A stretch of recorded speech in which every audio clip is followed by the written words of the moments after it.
Saturday, November 10, 2012. This is Mercedes Diesel Guy, and I am working on my 1983 Mercedes 240D again. So, today I continue on. I'm going to be cleaning out the trunk, and if that doesn't take too long, I'm also going to get started on the interior today. I've already pretty much gutted it. I've got a whole replacement interior to go in here, but you can see all the dirt and crud on the floors. But mostly I do have to take up this old layer of floor insulation. But I have to get in there with a heat gun.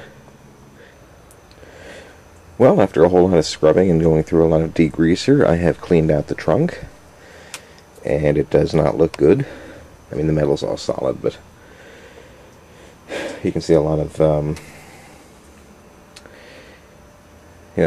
lot of different colors and textures in here. Even though everything's going to be covered up, probably when I'm done with all the metal work and patching up holes like that one and over on this side, probably going to spray the whole trunk with primer, paint, and maybe some rubberized rust encapsulator. And I have also cleaned out the channel here by the trunk seal, which still had a whole bunch of garage and barn grit in there. So I'm going to continue on now. I'm going to clean those side panels and those wheels which I have outside of the car. I have been meaning to clean that stuff for a while so I can put it into storage. These actually are not original to this car, but they're in good shape and they cleaned up okay. They're just a bit dusty from the barn I found them in. Seem to be finding cars and parts in barns all over the place.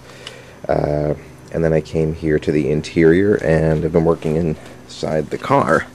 I took my heat gun, which you see right here, and took up the floor insulation along the rear of the floor here. And for the most part, aside from some surface rust, it is basically intact. I did find a spot here along the seam on the transmission tunnel that I have to repair. It's really not too bad. It's just rusted through at the seam there. But given how that is, I'm not sure if it's going to be a riveted repair or a welded repair.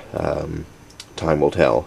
So I still have to get in here and with degreaser, and you can see I'm scraping some more of this oily dirt off the floor.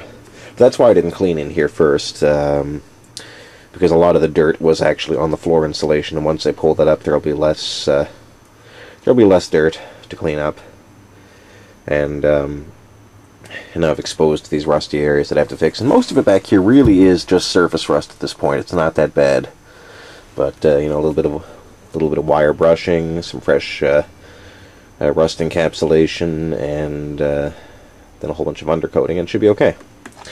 I also moved here to the front of the floor, and I've been working here. This is actually a different kind of insulation.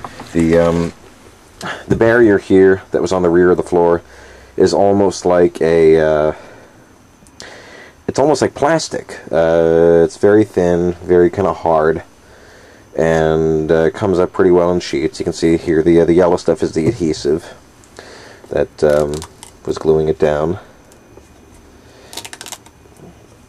And that's pretty easy to deal with. The stuff up front here is actually much more difficult to deal with. Here's a little piece of it.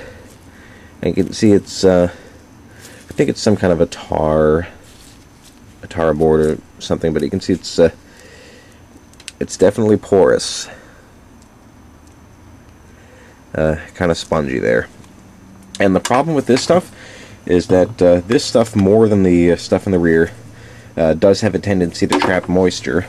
And the floor looked just fine until I started peeling it up, and I uncovered all this rust here.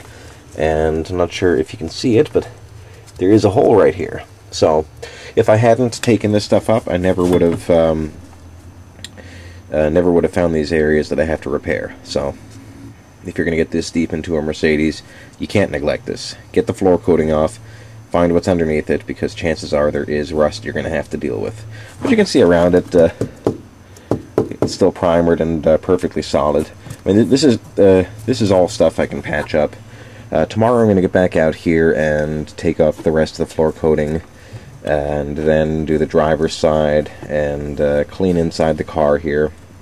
A lot of people say that riveting is the wrong way to go. You know, riveting on metal patches, I mean, it's not professional work, obviously, but it is generally an accepted way to go for an amateur project. Obviously, you're not going back to 100% stock, but you really can build a strong repair that way. I am confident in that as a way to go. Of course, you know, if I can weld, I can weld. I am going to get back to this tomorrow. So this is Mercedes Diesel Guy, and thanks for watching.